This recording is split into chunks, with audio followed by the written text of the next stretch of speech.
Hello mga mamis, for today's video, ang gagawin ko ay cake pop.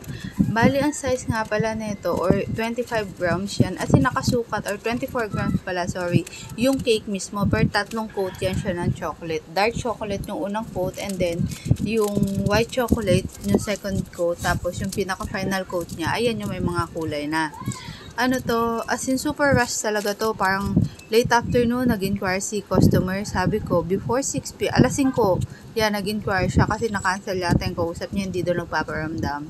Tapos sabi ko, ano to, before 6 p.m. magpa-confirm ka kung tutuloy kasi wala akong stock ng white chocolate, so tinawagan ko yung yung baking supply na malapit sa amin.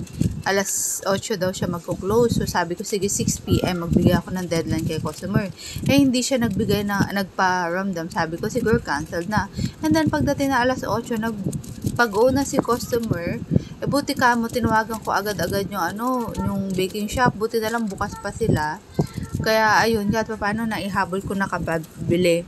Tapos ayan nga pala, yung paglagay ko ng cake ball doon sa loob ng plastic, nilalagay ko muna siya doon sa parchment paper para hindi madumihan, hindi maging messy yung plastic.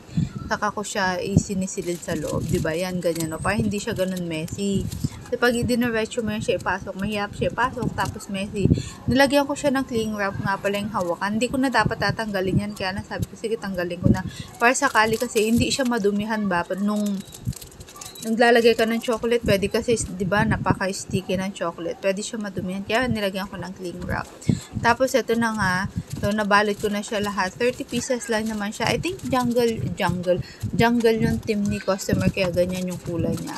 Yung tag na yan, gift tag, si customer na yung nag-layout. Buti nga may na-layout na siya. Hindi ko na kailangan gumawa pa ulit eh. Tapos yun.